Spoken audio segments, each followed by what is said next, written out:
I love that sound. All right, how wide are we?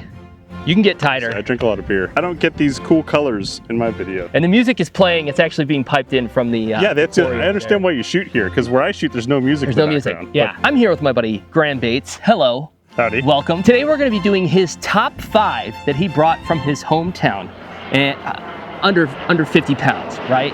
TSA. So we had to pack him into this case that's behind us. But his top 5 guns for under 50 pounds.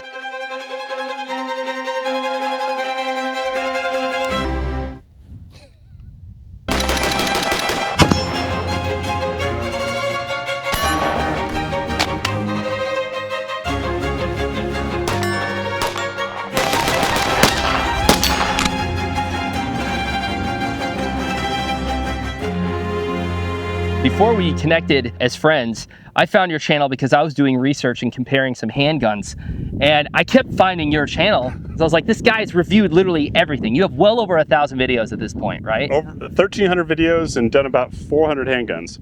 Holy cow. Yeah, yeah. So different pace. I want to say thank you to the sponsors of this channel, Extar USA, maker of fine polymer bits. You like their stuff, don't you? Love their stuff. They make some great stuff, very affordable, lightweight, reliable, great for Second Amendment, and just something that everybody can afford. Also, even though they didn't provide all the ammo sponsor of this channel is Global Ordnance, and they're great. They provided the 223 and the 9mm for this episode, and then we had to go out and find some. This is a little spontaneous. It's a little I still can't say it. Spontaneous? It was a little spontaneous. I love the format you do. We're gonna do a quick segment called What's for Lunch? Did I get that right? No. What is it? What's for dinner? What is for dinner? What's for dinner? But it's 10:49. So one thing that Graham does on his channel is that he doesn't just test one ammunition type. He goes through, what, like 7 different types for 11 total. Holy cow. And that way, you know, if there's going to be a failure associated with an ammo type, yeah, whoever's watching and doing their research, they can figure that out in advance. So sometimes it's good ammo, good gun, but the combo doesn't work. 380 was a Gila, which, I mean, is that good? Is that going to run? It's not going to run in the Gen-12. If I check my pockets, I might have... Oh, good. What a spicy boy. A Skorpion. What a spicy boy. This should be perfect for That's amazing. I first learned about that from 007, which was called the Klob. You remember that? Yes. You could dual wield them and you could just shred people. And they just sprayed. This is a modern production. They're still being made in the Czech Republic. Just like that? Yeah, well, I added the brace. Okay, but how old is this gun right here? Like 2 years old. Okay, so it's not like a collector. No. Yeah, so these are modern production and available in 32 ACP was the original caliber, which is kind of weak and kind of hard to find. They make them in 22 LR, in 9 Makarov. I got one in 380 because it's more commonly available, yeah, and it's a little more power. Yeah. So it's still somewhat functional, even though practically speaking, it's about a 3-inch 380. Oh, okay, so the barrel starts right there. Yeah, like there's really, yeah. So much velocity. This is the Ruger LCP you wish you had. Super compact, the original wire stock folds over. I tried to put the wood grip on, like okay, the ones, and the wood grip didn't fit. I love this though. It's very ergonomic too. Yeah. I found it to be a very comfortable gun to hold. Well, and then it's a top ejection gun. Tell me about that. Yes, so you can probably see daylight through there. It's top eject, so you got to keep that in mind if you ever try to want to hip fire. Because it's right in your face with great authority. Yeah. You've got one chambered and put it on safe, bolt slot closed, and it disables the trigger. Okay, so put it on fire. Yep. Just give this little pinch. Yep. Oh, that's satisfying. And just watch your thumb. Watch my thumb for the handle. Yeah. Oh, got it. Take this, odd job.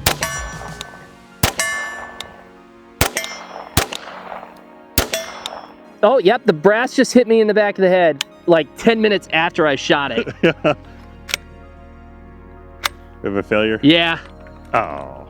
Oh, look at that. It compressed the round. Now it's a 360. Now it's a... It went from a full load to a Caleb load. My wife is on the camera right now, so I can be as sexually self-deprecating as I can, and it's okay, because I already had kids with her. She ain't gonna leave me. Yeah. Oh. I'm like, who's throwing those? That is a beautiful #1. I think if we stopped now, I'd be satisfied. So yeah, a full auto one of these would absolutely shred, and I want it. I think the trick is to walk forward while you're shooting so the brass doesn't hit you. And if anybody's chasing you, they'll get knocked out by the flow of brass. So, well, this thing is freaking sweet. I can see why it's in your top 5. Just for scale. Is that a 12 gauge mag in your pocket, or you have to see me? 10 round 12 gauge mag from the ever elusive, uber cool Genesis Arms Gen 12. So what was the movie that made this popular? Was it Little Women? A river runs through it. Yeah. This thing is sweet. It's so light. This is a pistol. It's a 14.5-inch barrel. Okay. So that saves a lot. What sets the Gen 12 apart is it is an actual conversion for an AR-10. As long as you have the curve cut receiver, which I believe is AR-10, not SR-25. I could be wrong. You change up. You have to beef up your bolt catch and your mag catch, and then slap this upper on, and with these mags run 12 gauge. Yeah, that is pretty freaking cool. And it takes up to 2 3/4 inch. Okay, so it can't run 3. So the big challenge and the accomplishment is getting a 12 gauge hole to fit through a mag well, because just like 7.6239 ARs, when you've got a round that needs to curve, the straightness of the mag well can be tricky. So engineering the magazine was their big feat. This works on a short recoil system, which absorbs some of the recoil, which lets you run it even faster. Okay. How fast? Pretty damn fast. Okay, I saw you shoot it earlier, and it was pretty quick. I'm gonna run this and see how she do. Ah! I wasn't ready for that. It's pretty fun, isn't it? It is very fun. Let me see if I can place these without being a goober.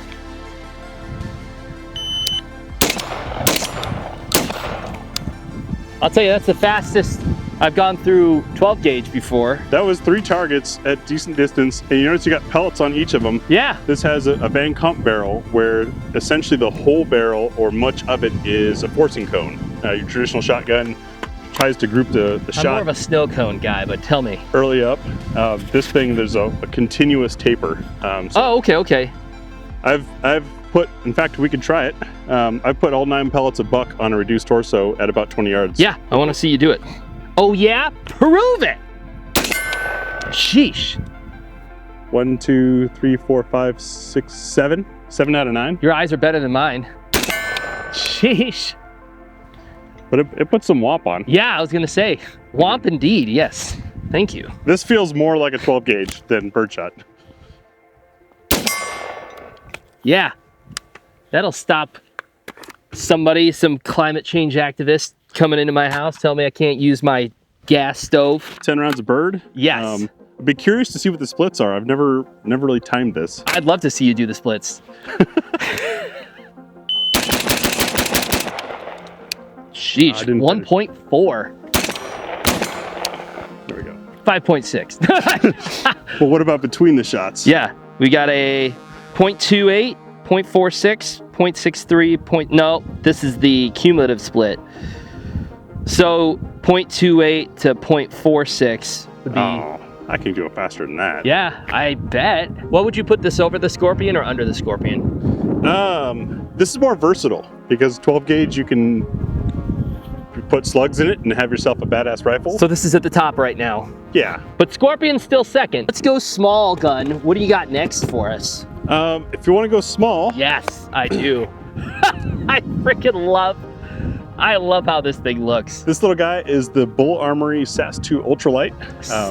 It's sassy. Don't smell it because I carried it all summer. It's a 3 1/4. It's the first thing I do. It's a 3 1/4 inch double stack 1911 with aluminum for the frame, followed by polymer. Makes it really lightweight. They've skeletoned, I mean, it's fluted barrel, skeletonized as much as possible. Makes it absurdly light. Fiber optic sights, adjustable rear. Yeah, which comes off for an optics. Oh, great. Yeah, because it is nice cut. It's so, here, I'm gonna come close here. This shelf right here is so weird looking because it looks like, oh, this is the lockup, right? That's the back end of the chamber. Yeah, and then they're just like, we don't need this, right? Yeah. Let's just take that right out. Let's make it later.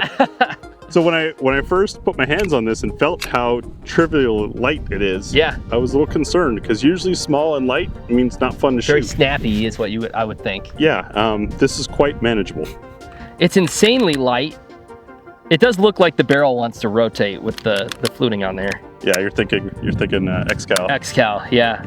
Man. Yeah, lighter, smaller, higher capacity, and more features than the equivalent of a certain other big brand that everyone talks about. Just the grip to barrel ratio, though, is probably the shortest that I've ever seen. I've got bananas for hands, and so small guns are sometimes difficult to hold on to. Oh my gosh. This gives me enough to hold on to.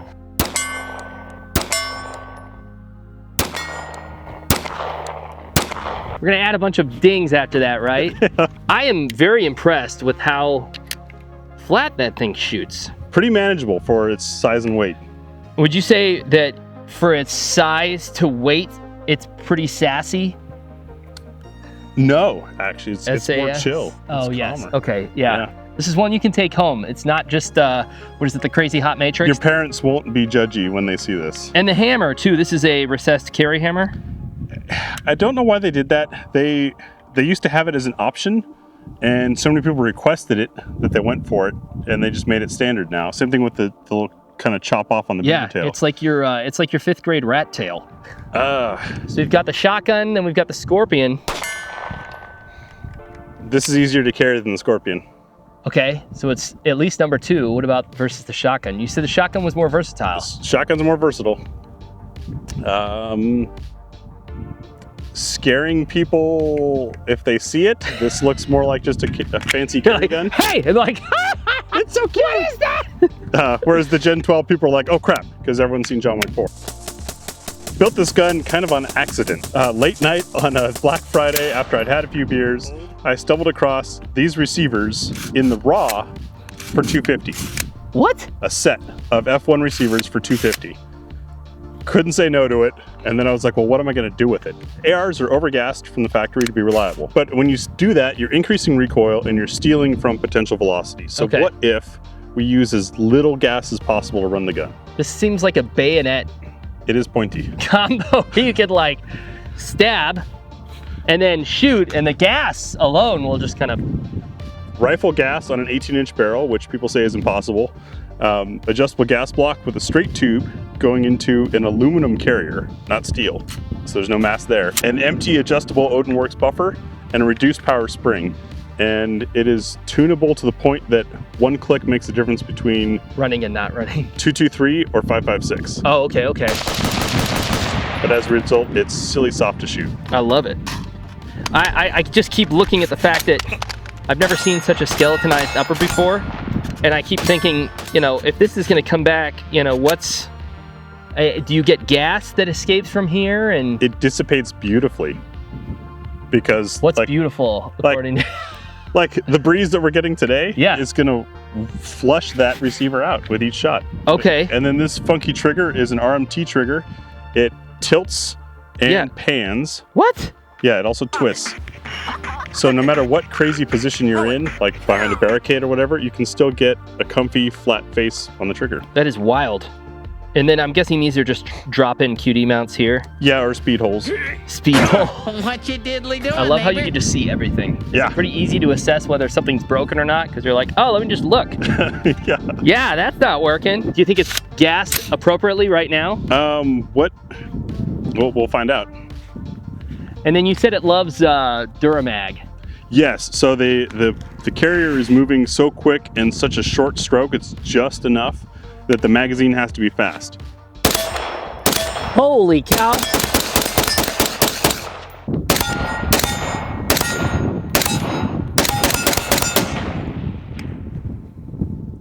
The hills are alive. And we can turn the gas down a little bit if you want it to be softer. What? According to internet lore, the whole bullshit ejection pattern thing, that brass was kicking forward, so we've got over gas. Okay. So yeah, I want to see that. Factory M81. Oh. From Duramag. I want those. I really like the Duramag people, and they've been good to hook me up with some great mags.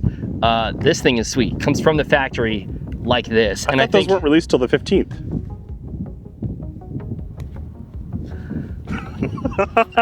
I've been waiting. Like I've got Yeah. the computer set an alert to buy one. I was set up for, you can have this one when we're done if you want. Nah, I will gift it to you if you want. I used it in the ranch rifle video, but for coming all the way out here, you can have this. All right. Well, I mean, I can get some. I've got a source. Now you're just taking a big old dump on my kindness. We'll see how she runs.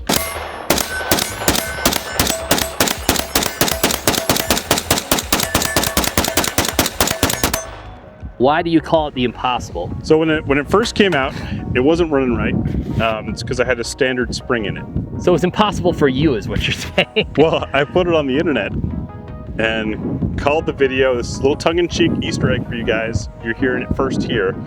Called the video the worst thing you can do for your AR. Yes, I love it. Because I was asking the internet for advice on the AR. And I got about 7,000 comments of hate telling me all the reasons why this gun is never gonna run and that it's just terrible.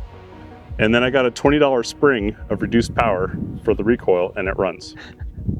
Impossible. They listed off things like exposed gas block will never run, it's dangerous. Why? I don't know, I guess they'd never seen an M16. I'll tell you, the internet always wins because it never stops and it never thinks before it speaks. The rifle gas on a 18-inch barrel is too short, not enough dwell time. The bullet's out the barrel before there's enough pressure. By the way, it's not nearly as hot as I would have thought it would be. It is heavily fluted. Yeah. And it's, and then the aluminum carrier is dumb, and that there's not enough mass, which could be true if you're running dirty ammo or a cheap mag. Yes, but clean ammo in a Durmag, and as we've seen, it runs. Yeah, I don't like dirty ammo either. I try to keep the channel clean, you know. So it's... yeah, if you're gonna stick it in your chamber, at least spit on it first. That might take some time. That might take some editing. How come Graham only showed up once on your channel? This is super cool, and it's unexpected. I still think the Skorpion is cooler though. Okay. So I put this at 4th. But we're talking about 5 guns. I mean, this is still incredibly cool company, and it's very cool, but I would put it at 4th right now. Well, this is all random hodgepodge build. Yeah. Like, the only thing that's from the same company is the receivers. I think it's a great testament to just how cool and how versatile the AR platform is. And there's so many different people out there producing parts for it, whatever you can dream up. And it's just a matter of how crazy and stupid you are to want to put something together, and then look, it works. Yeah, and you can push the limits, which is what my intent was with this. This is incredible. Let me see how soft I can go. The Merigun. We got Lady Liberty here. What is she up to? Who is she looking at? So this was another receiver set that I couldn't say no to. Beautiful Cerakote job, including even the tube, which has Liberty and Justice for All on it. Yes. And who could forget July IV? Always remember, if you're dehydrated and you need nutrients, you can always get an IV in July because they're discounted then. And then it just skips right over it. It's like, that was a stupid joke. Dr. C6V. Dr. C6V. Because it starts with MD. MD. Oh my goodness. Love it. No, this was a receiver set that was super cool. And then I was like, I'm going to do a fancier build. This is an older build of mine. These Ultradyne. Yeah, Ultradyne. These are so irons. cool. Have you used Ultradyne sights? No, I have not. Carrier, because it's got the roller cam, which doesn't gouge up the inside. It's a little bit smoother. Okay, very smooth. Holy cow. What sets this thing apart, though, is the flutes at the end of the barrel, a titanium gas block, and a titanium flash hider.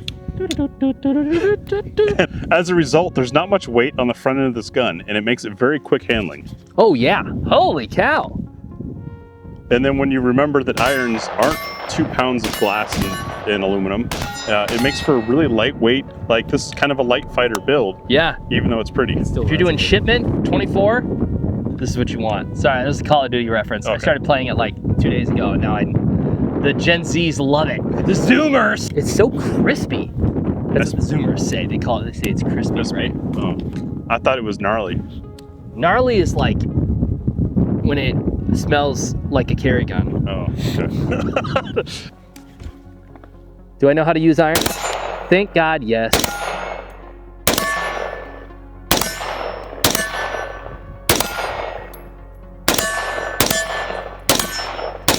Definitely not as soft as the Impossible, but oh my gosh. Oh, this also has a DPM spring in it, which might make the recoil feel a little weird. What is a DPM spring? It's, the buffer actually has 3 springs that are progressively decelerating, preventing it from bottoming out, and then progressively accelerating. Kind of like a JP Industries or like an Armospec spring? Yeah, kinda. So is it like a self-contained? Yeah, we could pop it out if. I was like, I guess we could just take a peek. Yes. And 2 springs there, and then a regular spring. That's cool. It's hard to place. It's a reminder of how great an AR can be. Yes. How lightweight and easy if you take all the extraneous shit off it. Yeah. With these, I can do a 10-inch plate at 280. Sheesh. Yeah, these are wicked smart.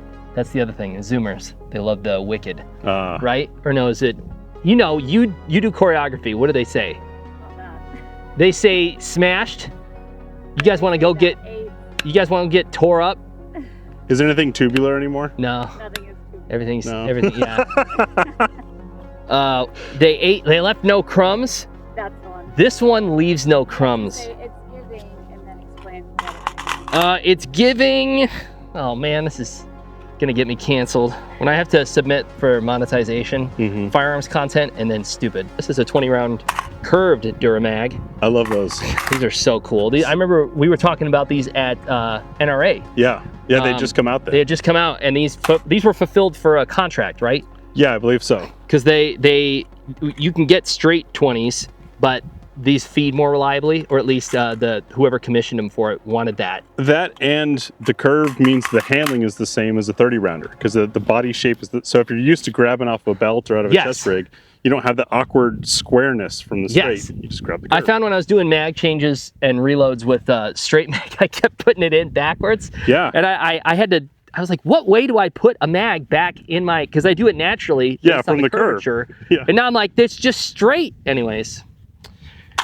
It's so hard not being straight. The Impossible is cool. This is a more all-rounder. Yeah, for sure. This is way more reliable, way more multifunction. But the Impossible is so unique, and it's so soft shooting. It's stupid soft. I have to say, there's the practical part of me, and then there's just the cool part of me. And I think I'm more cool than I am practical.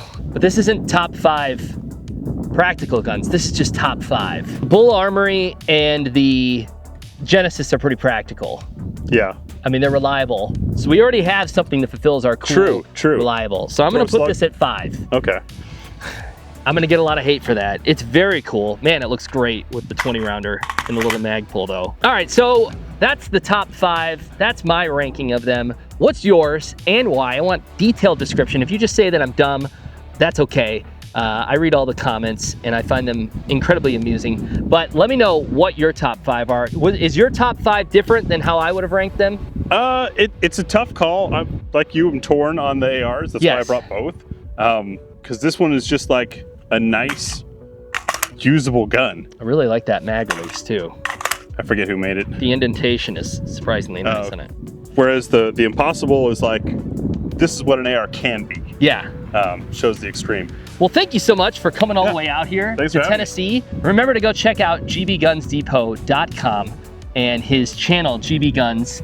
I'm telling you, if you're ever just looking for some ASMR, someone just talking about everything you would ever want to know about guns, about every kind of gun out there, and he does first shoots, he does the what's for dinner, he does reliability testing as far as those, how they feed, and I think it's great. I think you're a gem in the gun community, and I hope more people come to enjoy you the way that I do. Oh, and we have to do a remember. Remember? So, thanks for watching, and remember that shooting, improving on your skills, should be a community activity, right? True. They say if you want to go alone, you can go fast, but if you want to go far, you go together. I think if you can get out and train with people, I think building community, this is more important. Even if society collapses, community, having connections to other people, investing in each other is what's really going to be the difference maker. And I think it's good for mental health. I think, we just had Veterans Day. You are a veteran. Thank you for your service. Thanks.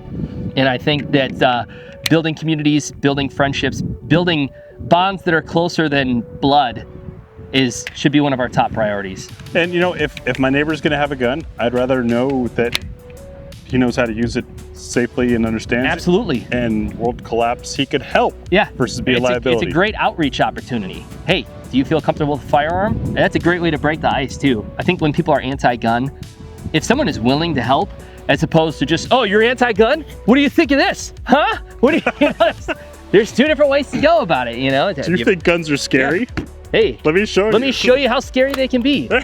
As opposed to saying, hey, you know what makes firearms? Yes, you're right. Guns can be scary and they need to be respected. If you know how to use them though, you will always have a better advantage than if you don't know how to use them. Incredible tools. Yeah. And they're fun. And they're fun. They're toys too. So thanks for watching. Love you guys. Bye. That was fun. That went really well.